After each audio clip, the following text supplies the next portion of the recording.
નમસ્કાર. Movement four secular democracy એટલે secular લોકશાહી આંદોલનના આપણે આજે ગુરુવારે મિટિંગને બધાને સ્વાગત છે. આજે આપણે પછી માસુમભાઈ છે આજે બોલવાના છે. યુનિફોર્મ સિવિલ કોડ જે ગુજરાતમાં પાસ જે વિધાનસભા પાસ થઈ છે એને વેરિયસ એસ્પેક્ટ્સની પર વાત કરશે આજે. પણ હું આપણે જે બધા हिंदी में मैं बात स्विच ओवर करीश. आज का चर्चा का विषय है यूनिफॉर्म सिविल कोड गुजरात का जो अभी विधानसभा में पास हुआ है उसके बारे में हमारे भाई बीच में मासूम भाई हैं. वो स्टूडेंट हैं, law student, national law university का नहीं. वो वेरियस एस्पेक्ट ऑफ द बात करेंगे. उसके बाद हम लोग थोड़ा बहुत भी चर्चा करेंगे. बहुत सारे एस्पेक्ट को चर्चा करना जरूरी है लेकिन आज तो शायद स्कोप नहीं होगा. सुप्रीम कोर्ट का भी बीच बीच में कुछ कमेंट आ रहा है, उसको साथ जोड़ के बात भी शायद हमको आने वाले दिनों में करना पड़ेगा. मैं अभी अब आगे ना जाते हुए, क्योंकि यूसीसी में काफी कंफ्यूजन खड़ा हुआ है, क्या होगा, बहुत सारे कंफ्यूजन है. ये उत्तराखंड का जो यूसीसी जो आया था शायद 1.5 साल पहले ऐसा कुछ था. ये इसी को कहते हैं कॉपी पेस्ट है, या कॉपी पेस्ट तो नहीं है, कुछ एडिशन है इसमें, कुछ इम्प्रूवमेंट भी है, कुछ एडिशन भी है. तो इसके बारे में और बहुत लोगों को अंदर में पहले मैरिज को लेकर नहीं, प्रॉपर्टी को लेकर भी प्रॉब्लम्स है. मैरिज तो जैसे तैसे भी हो जाएगा, फिर प्रॉपर्टी कहाँ जाएगा, इसको लेकर लोगों को ज्यादा शंका होता है. So there were answers about it. तो बहुत सारा लेख आ रहा है लेकिन गुजराती पेपर्स में इतना एनालिटिकल चर्चा नहीं आ रहा जैसा आना चाहिए. अंग्रेजी छापा में शायद 3-4 दिन के बाद आएगा, तो शायद ये हमारी बात सुनकर शायद वो फीडबैक मिल जाएगा, फिर आने लगे तो फिर चर्चा फिर से करना पड़ेगा उसके बारे में. ये पूरा चर्चा नहीं है क्योंकि इसमें काफी कंफ्यूजन भी है. उसके कारण ये फ्रेगमेंटेशन भी हो रहा है, अंदर अंदर काफी फ्रेगमेंटेशन, मिसअंडरस्टैंडिंग, क्या होगा नहीं होगा. खास करके कुछ लोग को मैं तो प्रॉपर्टी के बारे में बोला, फिर मैरिज को लेकर भी, तो जो हो गया है कब से लागू होगा, और किसी को अगर मैरिज हो गया है तो फिर क्या होगा, कब से लागू होगा. अभी जो गुजरात में कास्ट फैक्टर काफी चल रहा है, अभी बहुत सारे यहाँ वार चल रहा है, तो यहाँ कास्ट का चल रहा है. तो कुछ दिन पहले आपको गुजरात समाचार में पढ़े होंगे आप, जो हमारे चौधरी वर्सेस ये रबारी लोगों का जो बहुत विचित्र ढंग से हुआ. तो शादियां तो होती है अभी चौधरी और इनके बीच में पहले भी होती होगी, लेकिन होने के बाद बोले हमारा लड़की वापिस करो, पूरा कास्ट करो इकट्ठा होकर के लड़की को वापिस ले आए. फिर उन्होंने रिवेंज लिया, 1.5 साल पहले जो लड़की शादी की थी उसको बच्ची भी है, उसको वापिस करो. तो ये कास्ट का इस तरह का एक मोबो जो मॉब जैसा ये डेवलप कर रहा है, जो अभी धर्म को लेकर चलता था, धर्म के अंदर भी डिफरेंट कास्ट का भी ऐसा आ रहा है. अगर ये चलेगा तो सोसाइटी कहाँ जाएगा. उसके साथ में यूसीसी की बात भी आ रही है. तो ये मुझे लगता है कि डिस्कशन काफी इंटरेस्टिंग होगी और ये भी हमारे लिए भी काफी अंडरस्टैंडिंग करने के लिए भी और बातचीत करने के लिए भी काफी मदद रूप होगा. मैं मासूम भाई को बोल रहा हूँ कि वो चर्चा करें. Thank you very much sir, and thank you everyone for coming. देखिए आज ना थोड़ी मेरी सिचुएशन कॉम्प्लिकेटेड है. कॉम्प्लिकेटेड इसलिए है कि इमेजिन कीजिए मैं आपको बोलूं कि आपको मेरे लिए एक बुक रिव्यू करनी है, ये आप मुझे बताइए ये किताब आपको कैसी लगी, और उस किताब का आपको मेरे लिए एनालिसिस करना है. प्रॉब्लम यह है कि ना आपने वो किताब देखी है, ना आपने वो किताब पढ़ी है. आपको पता है ऐसी कोई किताब है, लेकिन ना आपने उसे देखा है ना आपने उसे पढ़ा है. मेरी सिचुएशन आज सिमिलर है. यूसीसी का एनालिसिस करने के लिए any lawyer would first need a draft of the UCC itself. The draft of Gujarat UCC is not available. एक कमेटी अपॉइंट की गई थी, उसने पिछले हफ्ते एक high level committee chaired by justice Ranjana Prakash Desai ने अपनी रिपोर्ट पिछले हफ्ते गुजरात के चीफ मिनिस्टर को सबमिट की है कि गुजरात में यूसीसी होना चाहिए. उस रिपोर्ट में उन्होंने एक ड्राफ्ट अटैच किया है कि इस तरह का आप एक लॉ बनाइए. ना वो रिपोर्ट पब्लिक की गई लास्ट वीक, ना इस वीक, ना वो ड्राफ्ट पब्लिक किया गया. That bill has been passed in the Vidhan Sabha. ये हमें न्यूज़पेपर से पता चला, पर ना गुजरात लेजिस्लेटिव असेंबली की वेबसाइट पे वो बिल है, ना यूसीसी gujarat.in जो कमिटी की वेबसाइट है उस पे वो बिल है. अगर आप उस वेबसाइट पे अभी भी जाएंगे तो आपको दो ऑप्शंस दिखेंगे, एक अबाउट द कमिटी और दूसरा फीडबैक्स एंड ओपिनियंस. और उसमें एज एन इंडिविजुअल आप अपने ओपिनियंस दे सकते हैं, एज एन ऑर्गेनाइजेशन आप अपने ओपिनियंस दे सकते हैं, पर कोई ड्राफ्ट नहीं है तो आप ओपिनियंस किस पे देंगे वो कमेटी ही जाने। उनके जो कुछ क्वेश्चन है कि क्या आपको पता है यूसीसी क्या होता है, क्या यूसीसी होना चाहिए, एटसेट्रा, ओपन एंडेड क्वेश्चन है।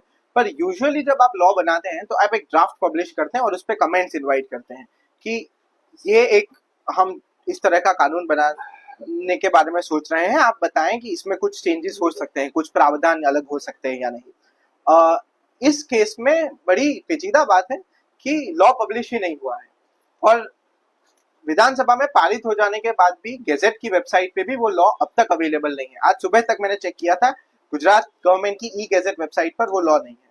शायद गवर्नर के हस्ताक्षर हो जाए उसके बाद शायद वो आ जाए, तो लॉ बनने के बाद I don't know post facto consultation कैसे होगा, क्योंकि कंसल्टेटिव प्रोसेस ये होता है कि जब आप कानून बना रहे हैं तब आप लोगों से पूछे कि भैया हम ऐसा कानून बनाना चाहते हैं, इसमें इस तरह के कुछ प्रावधान है, इस पे आपका क्या विचार है। अगर वो ड्राफ्ट नहीं है तो लोग किस हिसाब से अपने कमेंट्स देंगे या नहीं, ये बड़ा मुश्किल है डिटरमाइन करना।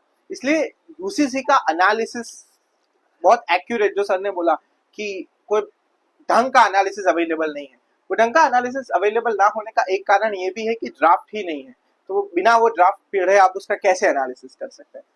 अच्छी खबर यह है कि जो कमेटी ने गुजरात को रेकमेंड किया है यूसीसी इम्प्लीमेंट करने के लिए, वही सेम कमेटी ने 2-3 साल पहले उत्तराखंड को सेम रिकमेंडेशन दिया था। And based on the reports that we have, the draft is more or less similar to the UCC that exist in Uttarakhand. तो अगर कुछ छोटे मोटे चेंजेस है तो हमें तब पता चलेंगे जब गवर्नमेंट एक्चुअली वो ड्राफ्ट पब्लिश करेगी। इसमें ये बहुत दुख की बात इसलिए भी है because democratic processes should be consultative and transparent. This is as opaque as it gets. अगर आपने कोई कानून बना दिया, कानून पारित तक हो गया, गवर्नर के हस्ताक्षर बाकी है, उस पॉइंट पर अगर सिटीजन्स को ये पता नहीं है कि कानून में एग्जैक्टली प्रावधान क्या है, तो I don't know how democratic that is. So with that caveat will move forward कि जो उत्तराखंड का यूसीसी है, और उत्तराखंड और गुजरात आज की डेट में दो ही ऐसे स्टेट्स है गुजरात में, इंडिया में, that have UCC. Goa has a code of its own similar to a UCC, but it's a different sort of a thing altogether. It's not a UCC in the sense we understand it.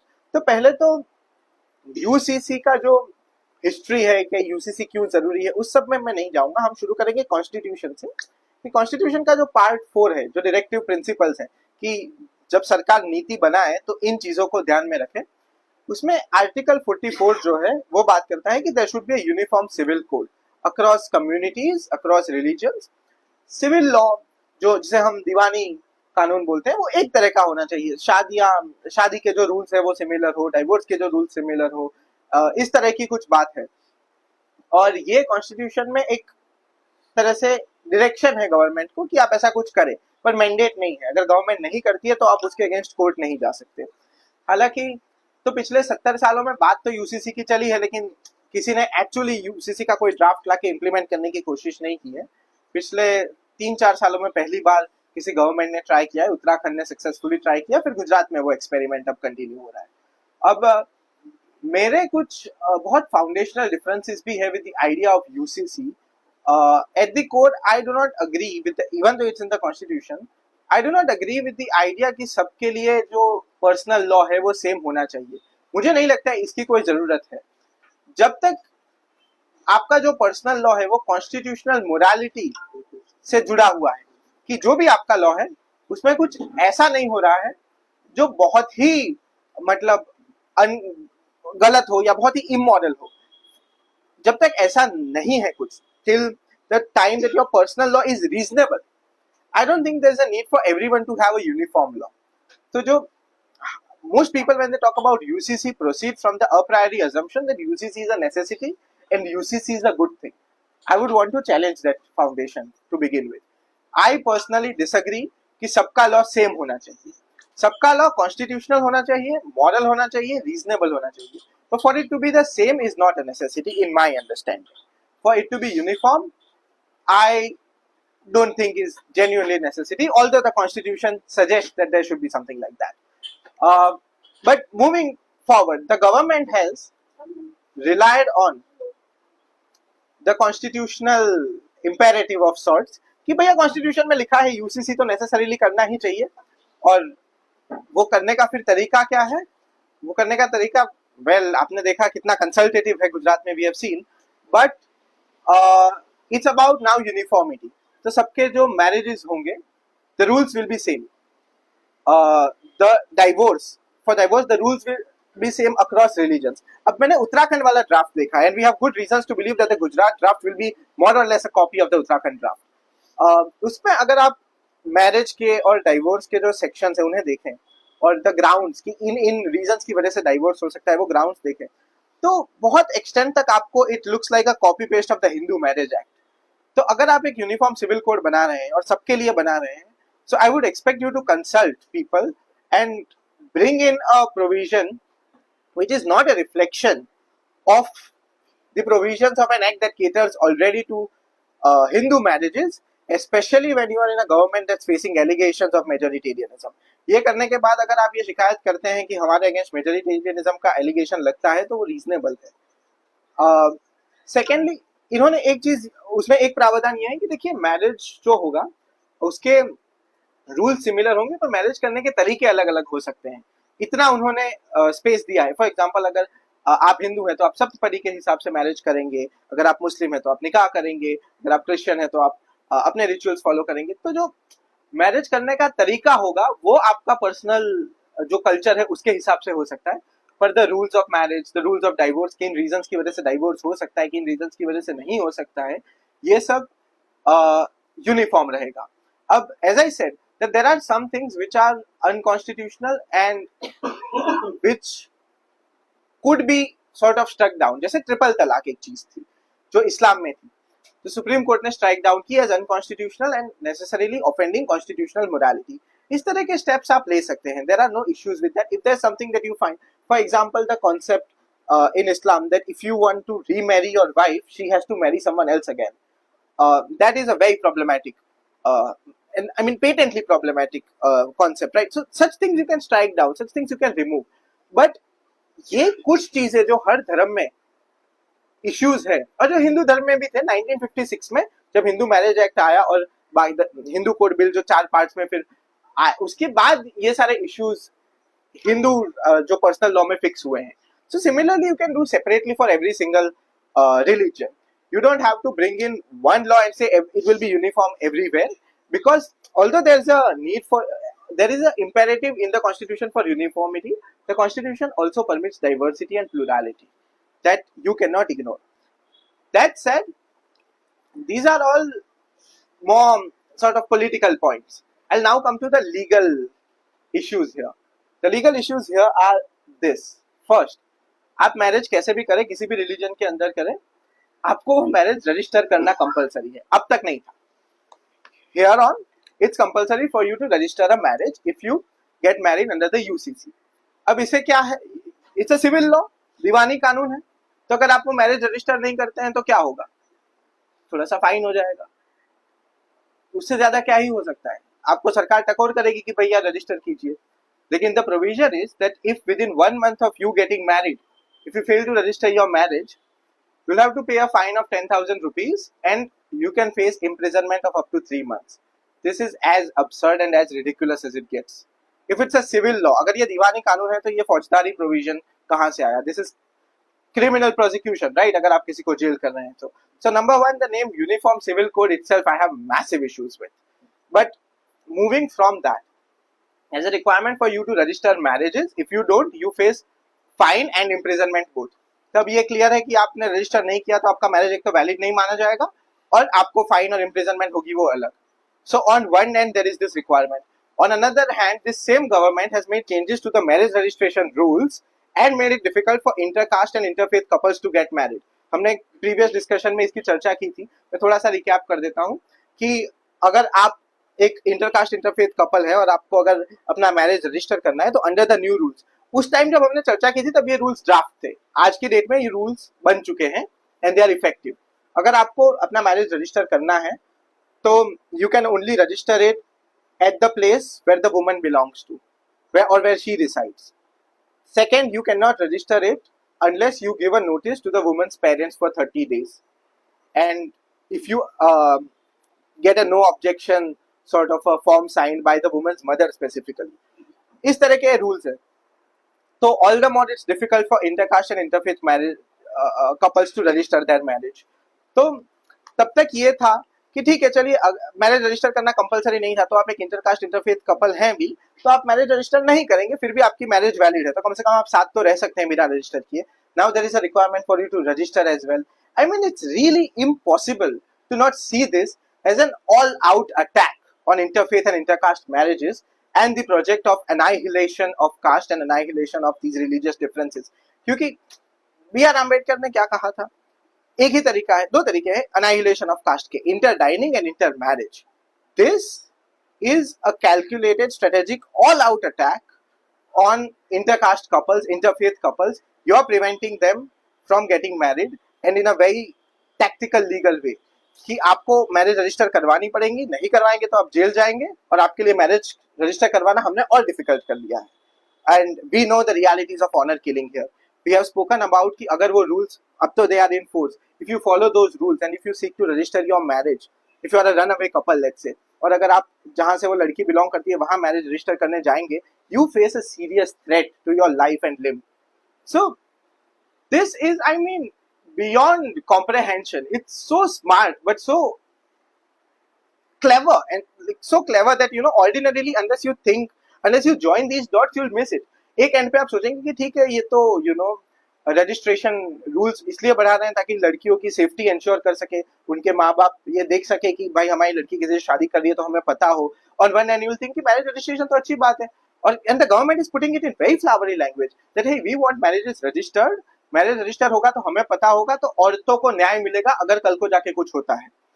Government के पास एक list होगी. It's, I mean, all of your flowery language, yes, but under that when you connect the dots, this is what it's really about. And if you see the strategy that it has come from, you really, it's impossible, as I said, not to see it as a calculated attack or a calculated step to prevent intercaste and interfaith marriages from taking place, or at least make it difficult for them to take place. That's one.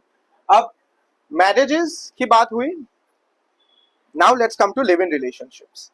A very peculiar thing about this Uttarakhand UCC as well as the Gujarat UCC is a ridiculous requirement कि अगर आप live-in relationship में रहते हैं किसी के साथ, अगर आपने शादी नहीं की है तो भी आपको उसे रजिस्टर करना पड़ेगा, और अगर उसे भी आप रजिस्टर नहीं करते हैं तो the fine is 10,000 rupees and up to 3 months of imprisonment. तो अब मतलब live-in relationships, couples used to, again, intercaste love and interfaith love, couples used to sometimes opt for live-in relationships in order to, number one, avoid marriages, the hassle that marriage includes. Second, practically to test whether we are compatible or not, and if we can sustain a marriage or not. For all of these reasons. And why the live-in relationship, उसका जो सबसे important aspect ये था कि आपको किसी को बताने की जरूरत नहीं है, कोई आपको पुलिस नहीं करेगा. If you are two adults you can live together, and the supreme court has held कि we will not look into somebody else's houses. It's a right. There are good judgments of the supreme court that tell us कि अगर आप एक adult हैं तो आपका right है आप किसी के भी साथ रहें, किसी के भी साथ कोहैबिट करें. The state has simply nothing to do with it. Despite that, जो नया कानून है उसमें लिव इन रिलेशनशिप को भी रजिस्टर करने का रिक्वायरमेंट है. और if you are an adult, अब मैरिज, अब this is as peculiar as it gets. The age of marriage is 21 years for boys, 18 years for girls. इन तो आप ये मानते हैं कि 18 साल पे एक लड़की मैरिज कर सकती है और शादी जितनी बड़ी जिम्मेदारी निभा सकती है. तो it's not a far stretch to believe कि 18 साल पे वो लड़की एक लिव इन रिलेशनशिप भी सस्टेन कर सकती है if she is an adult. But the live in relationship provision, at least in the Uttarakhand UCC, and I am assuming Gujarat will have similar provision, says कि अगर आप एक लड़की हैं और आपकी उम्र 21 साल से कम है और आपने लिव इन रिलेशनशिप रजिस्टर की तो हम आपके पेरेंट्स को इन्फॉर्म कर देंगे. But if you are a woman who's 18 years of age and if you register a marriage, your parents will not be informed. So this, I mean, now they will be because under the new rules, but under the UCC at least there's no provision कि उन्हें inform करना पड़ेगा. Live-in relationship के context में UCC में provision है कि अगर आप 18 साल से 21 साल के बीच में तो आपके parents को inform किया जाएगा. Now this, I mean, it's as puritanical as it gets. कि अच्छा ठीक है, शादी आप कर सकते हैं, relationship आप नहीं कर सकते for some reason. So again, the logic of this, I simply don't understand. to punish couples for failure to register a live-in relationship is also as ridiculous as it gets. और इनका जो भी justification हो, the reality of is this is to disincentivize live-in relationships because the government and some ideological elements have issues with live-in relationships.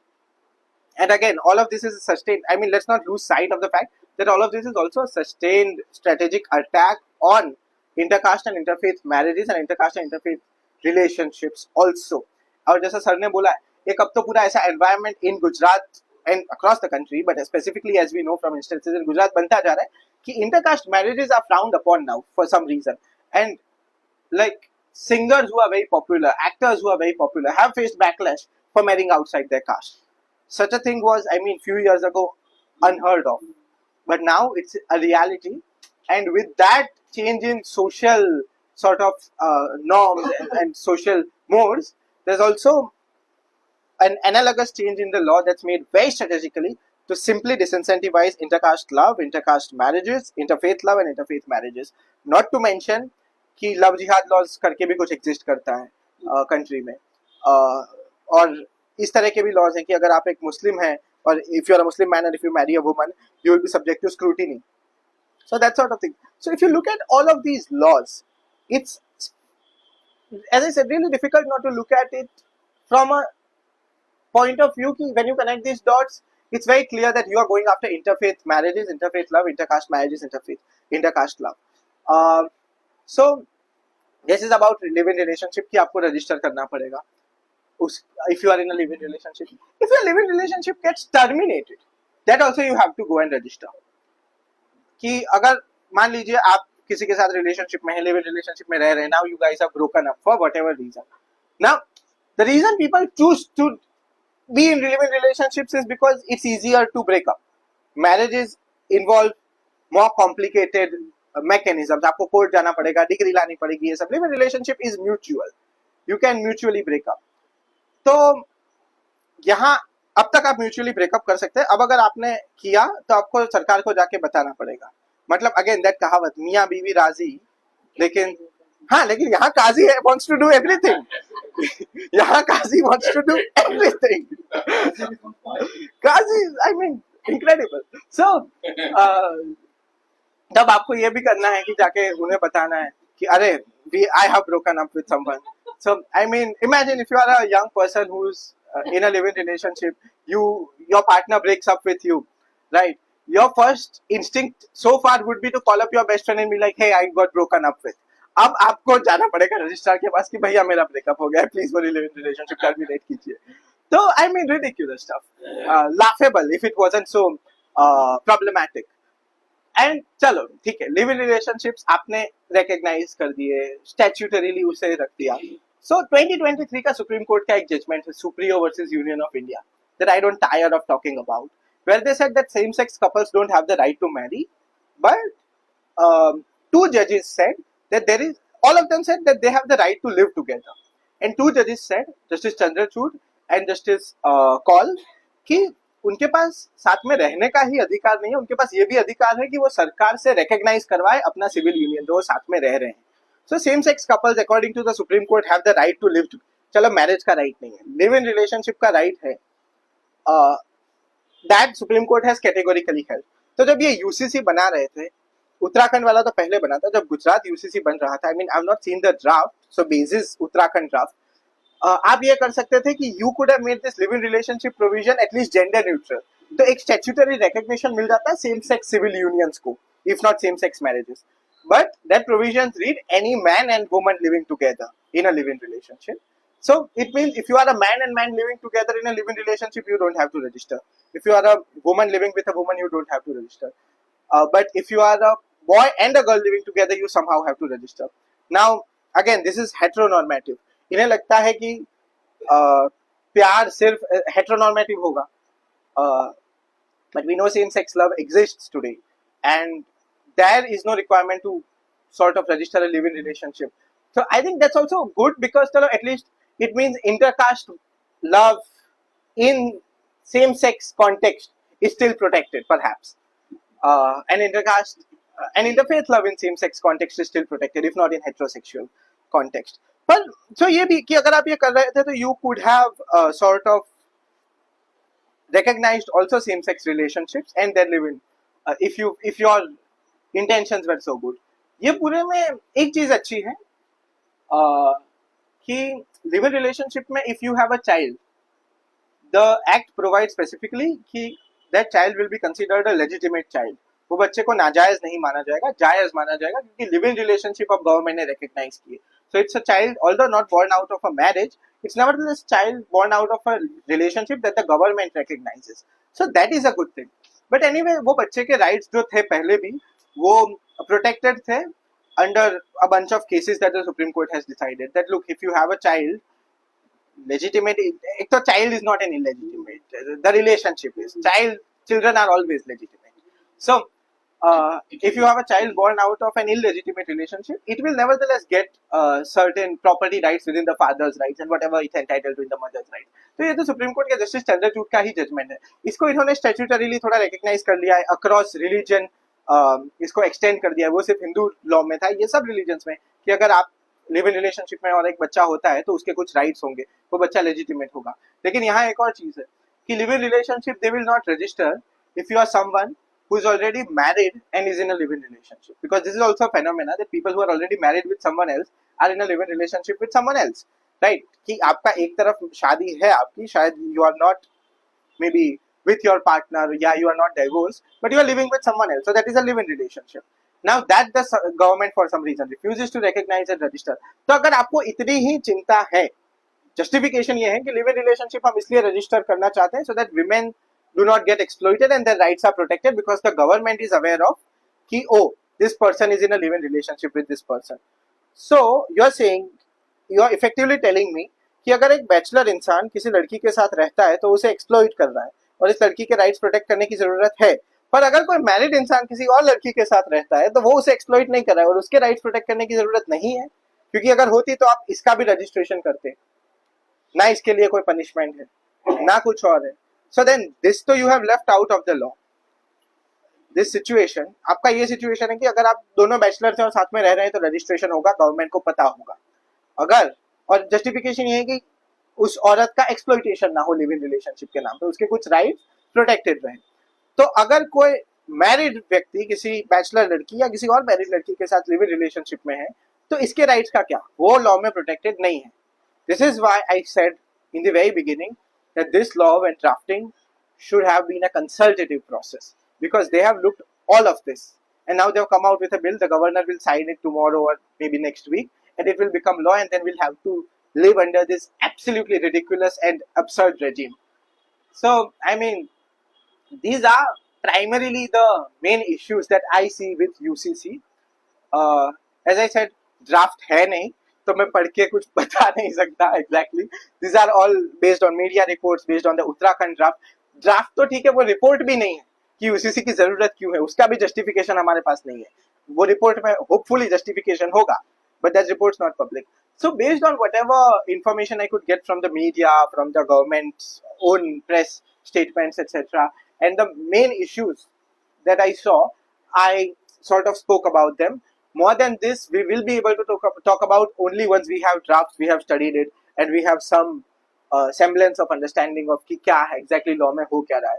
The property वाले provisions and all of that, we will have to exactly see कि draft में लिखा क्या है. और काफी 300-350 page का law होगा, I can assure you, because they have combined marriages, divorce, property, succession, wills, everything. So it will be a big law, we'll have to study. But once the government comes out with a draft, the tragedy of this whole thing is there has been no consultative process while drafting it. 7 hours का debate हुआ. I mean, I don't think 7 hours is enough to debate this law. 7 घंटे में क्या होता है?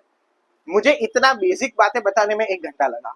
तो I mean, 7 घंटे में आपने क्या डिबेट किया इस पे? क्या 300 पेजेस का प्रोविजन, मतलब 300 पेजेस का लॉ, उसमें कुछ 300-350 सेक्शंस है, अलग अलग पार्ट्स हैं.